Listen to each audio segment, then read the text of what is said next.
मेरी बात मानो समीर, उलझन सुलझाने की कोशिश में कहीं और न उलझ जाओ।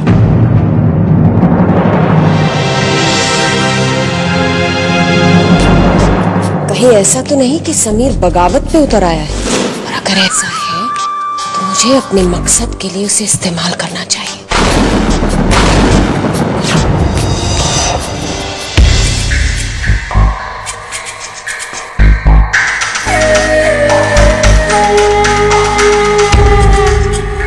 उसी चाबी से तो हमारी किस्मत का ताला खुलेगा। दमानिया बिजनेस के कागजात हमारे पास होंगे तो उसके राज हमें पता चलेंगे और बिजनेस पे हमारा कब्जा होगा। आज समीर ने चाबी देकर तूफान जगा दिया मेरे अंदर। ऐसा लग रहा है मुझे जिंदगी की चाबी मिल गई। अब इस घर पे सिर्फ मेरा ही हक होगा, सिर्फ मेरा।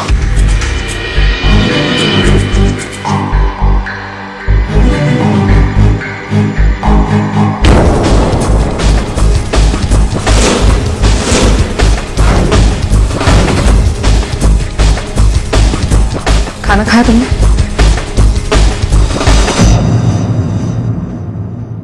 हाँ, नहीं वो क्या ना, दिन में खाया था ना वो, अभी रात को भी नहीं खाएगा। क्या खाओगे तुम? सोचूंगा फिर बताता हूँ। मेरा मतलब अपनी पसंद का होगा तो खाएगा, वरना होटल में जाके खाएगा। क्या पसंद है तुम्हें?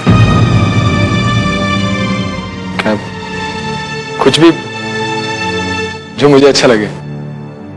तुम्हें अच्छा क्या लगता है? सब अच्छा लगता है ना अपने को। खाना खिलाना, रोटी, दाल, बैंगन का भरता।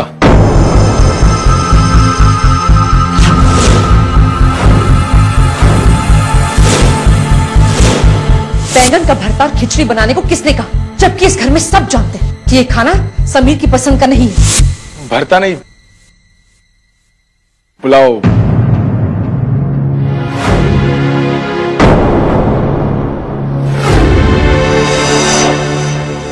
सोच लो, अच्छी तरह से सोच लो, और जब समझ में आ जाए कि क्या खाना है, रामू काका को बता देना, वो बना देंगे।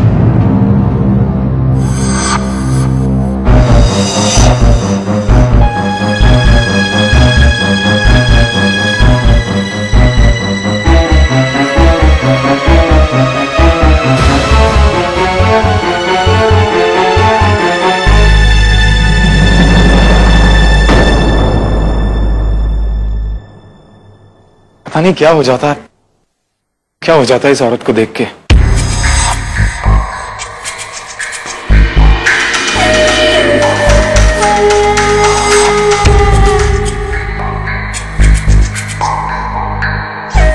माँ ऐसी होती है।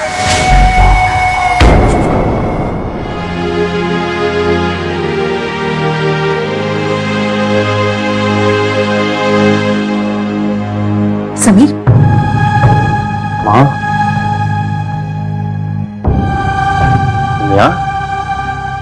ये क्या? तुम तो ऐसे चौंक रहे हो जैसे तुम्हारे कमरे में पहली बार आ रही हूं। क्या हुआ? नहीं माँ, मैं तो आओ बैठो माँ। नहीं, बैठूंगी नहीं। तुमसे जरूरी बात करनी थी मुझे, तुम्हारे और टीना के बारे में। चाहती हूँ कि जल्द से जल्द तुम दोनों की शादी हो जाए।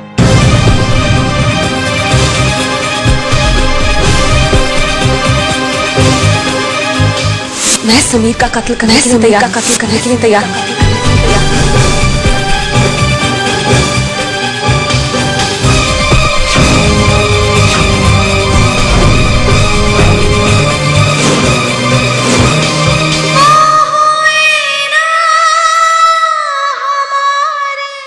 किराए पे कमरा मिलेगा? मॉडर्न किराया। ये क्या बेटा, तुमने मुंह क्यों फेर लिया? क्या हुआ?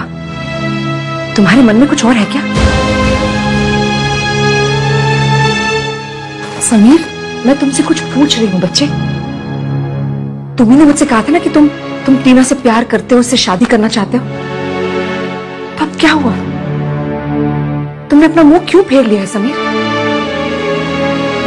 अच्छा ये बताओ, आज खाने में क्या बना है? देखो तुम मेरी बात टालने की कोशिश मत करो, सच करो, तुम टीना से शादी करना चाहते हो कि नहीं? वैसे तुमने अच्छा किया जो तुम यहाँ आ गई, वरना मैं खुद तुमसे मिलने आने वाला था। मैं बहुत खुश हूं मां जो तुमने आज विशेष को घर से जाने से रोक लिया। इसमें खुशी की क्या बात है समीर? अरे खुशी की बात तो है ही, तुमने उसे घर से जाने से रोक लिया, इस घर पे उसे अधिकार दे दिया, अब तो तुम उसके खाने पीने का भी ख्याल रख रही हो। तुम फिर से वही राग आलाप रहे हो। तुम फिर से हर बात में विश को क्यों बीच में ले आते हो? देखो, विश मेरे लिए सिर्फ इस घर में एक मेहमान की तरह है, एक ऐसा मेहमान जिसे इस घर के लोगों ने जबरदस्ती रखा हुआ है, बस, और कुछ नहीं है वो मेरे लिए। ऐसा मत कहो मां, विशेष आपका बेटा। नहीं नहीं समीर, वो मेरा बेटा नहीं है। ये बात तुम कब समझो?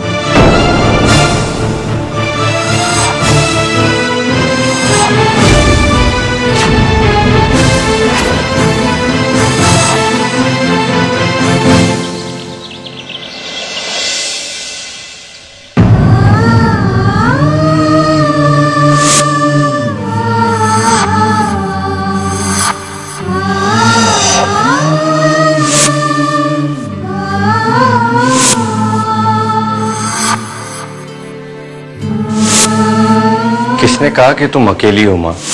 मैं हूं ना, आपका बेटा। और जब तक मैं आपके पास हूं, आप अकेली कैसे हो सकती हो? फिर अपनी मां से वादा करो कि तुम मुझे छोड़ के कभी नहीं जाओगे। वादा करो। कभी नहीं, कभी भी नहीं जाऊंगा।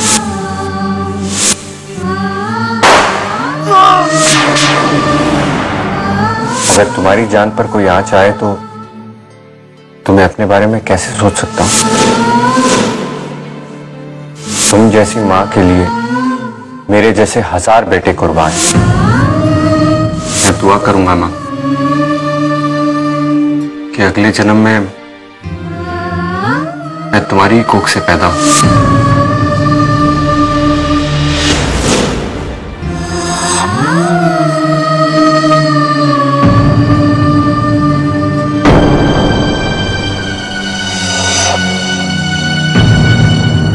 क्या हुआ?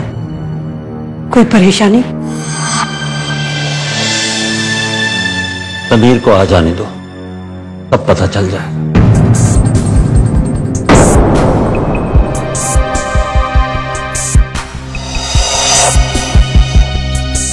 आपने मुझे बुलाया दादाजी?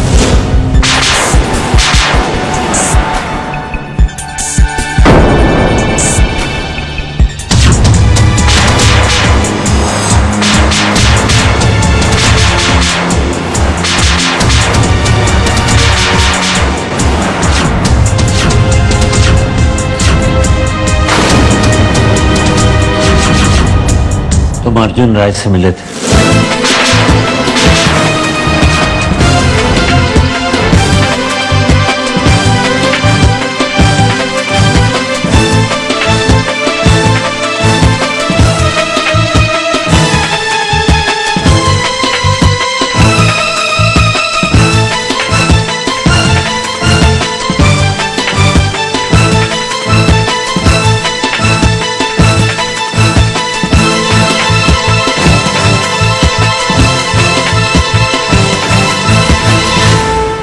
समझ में नहीं आ रहा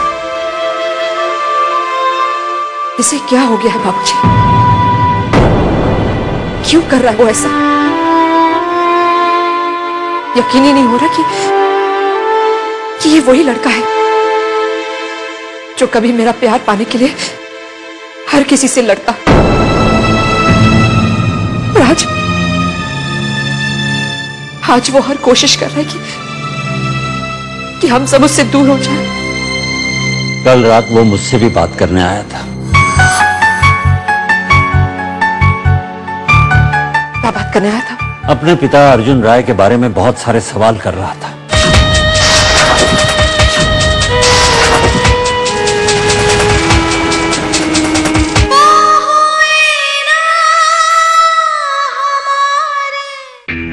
कमरान, उसे ऐसे लगता है कि हमने उसके पिता के साथ नाइंसाफी की है। पता नहीं बाबूजी, हमने इंसाफ किया है या वाकई नाइंसाफी की है। कैसी बात कर रही हो बहू? हमने और रविंद्र ने उसके पिता के साथ कोई नाइंसाफी नहीं की। पहले मैं भी यही मानती थी बाबूजी कि हमने कुछ गलत नहीं किया, लेकिन फिर इतना बुरा हो रहा है हमारे साथ कि ऐसा लगने लगा है शायद ये हमारे कर्मों का फल ही हो। शायद हमसे नाइंसाफी हुई है बाबूजी।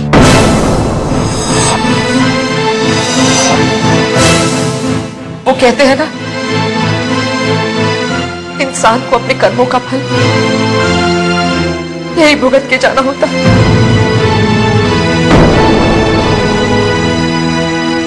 शायद ये हमारे कर्मों का ही फल हो बाबूजी।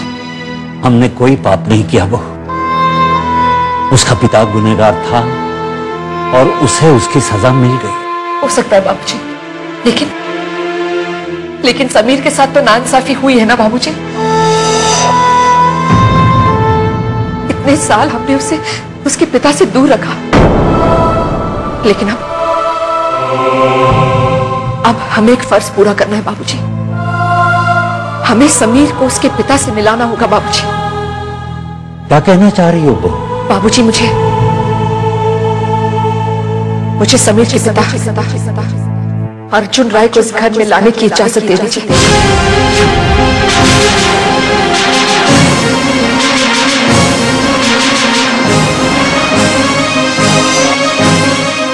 अर्जुन राय को? अगर हम उसे घर नहीं ले आए तो मुझे डर है कि हमारा बच्चा अपने पिता के पास चला जाएगा। वैसे ही मुझे कब से लग रहा है कि समीर हमसे दूर होता जा रहा है बाबूजी। पुराने रिश्तों की पुकार उसे खींच रही है। इससे मुश्किलें आसान नहीं होगी और बढ़ जाएगी बहू। बाबूजी, अगर हमारी मुसीबतें बढ़ती तो बढ़ने दीजिए, लेकिन हो सकता है ऐसा करने से मेरे बेटे की जिंदगी में कुछ खुशी आ जाए, उसकी मुस्कुराहट वापस आ जाए। आपके हाथ जोड़ती हूँ बाबूजी, मुझे एक कोशिश करने दीजिए। मुझे इजाजत दीजिए बाबूजी, दीजिए। तुम चाहती हो तो ऐसा भी कर लो, लेकिन एक बार समीर से बात तो कर लो। करूंगी बाबूजी, आपकी इजाजत मिल गई ना, अब मैं समीर से जरूर बात करूंगी बाबूजी।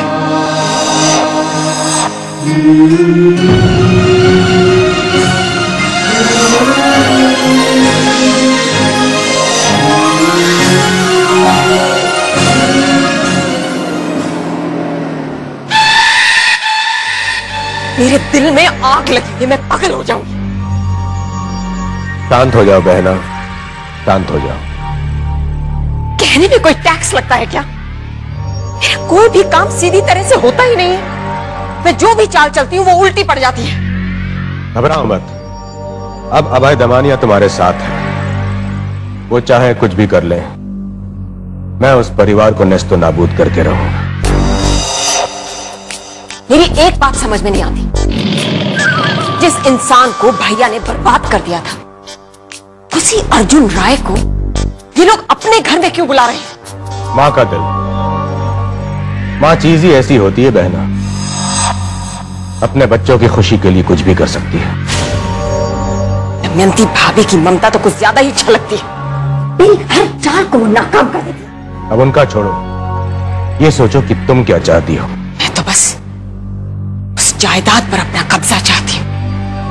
और मैंने सोचा था कि समीर को उसका बाप मिल जाएगा तो बाप के प्यार में उसके पीछे पीछे चला जाएगा, पर यहां तो उल्टा ही हो रहा है। उसके बाप को ही घर में बुलाया जा रहा है। ये मुश्किल खड़ा कर सकता है। अर्जुन राय भी उनके जुल्म से झुलसा हुआ है, वो जरूर कुछ न कुछ गड़बड़ करेगा।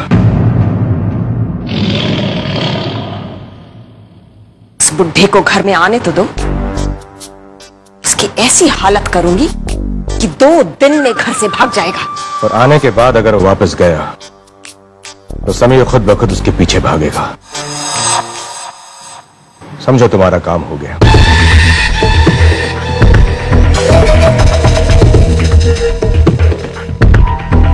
कहने में कोई टैक्स लगता है, वो डाल डाल तुम्हें बात बात।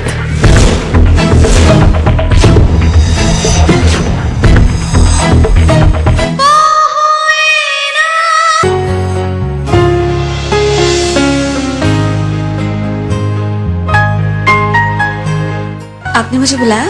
आओ बेटा बैठो। माँ जी, वैसे जैसा आपने कहा था ना, मैंने थोड़ा थोड़ा काम सीखना शुरू कर दिया है। ये तो बहुत अच्छा कर रही हो तुम, लेकिन मैंने कुछ और बात करने के लिए बुलाया था। बेटा, क्या तुम्हारी समीर से तुम दोनों की शादी को लेकर कोई बात हुई है ये आजकल में? देखो टीना, अगर तुम्हें हमारी शादी की बात को लेकर जरा सी भी घबराहट है ना, तो मुझे बोल दो।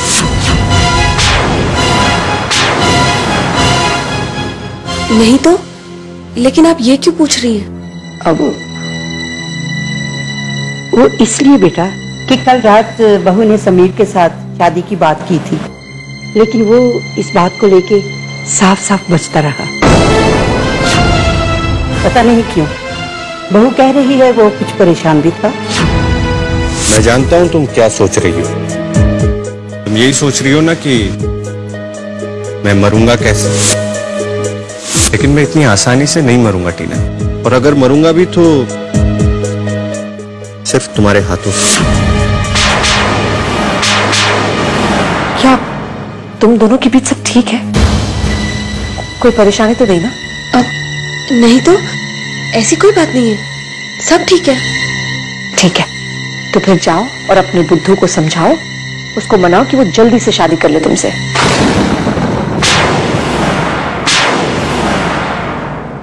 अरे हम अपनी बहू को कब तक इस घर में कुंवारा बिठाएंगे? हाँ ठीक है, आप कहती हैं तो मैं बात करूंगी। बेटा, मैं तुम्हारी परेशानी की वजह जानती हूँ, क्योंकि आजकल समीर अपने पिता को लेकर परेशान है और तुम इसकी परेशानी की हालत में ये बात नहीं करना चाहती। तुम उसे बहुत प्यार करती हो, यही वजह है ना? जी देखो टीना, तुम उसकी फिक्र मत करो। हमने एक फैसला किया है। कैसा फैसला? हमने ये फैसला किया है कि तुम दोनों की शादी के मौके पर हम समीर के पिता अर्जुन राय को घर ले आएंगे।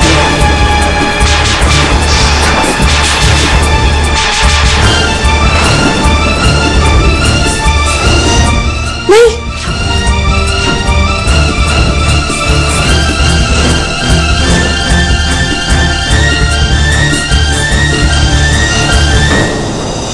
क्या हुआ?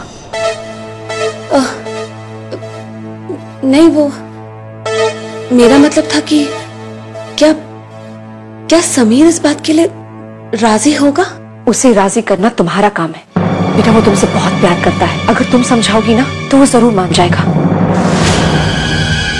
जी मैं कोशिश करूंगी।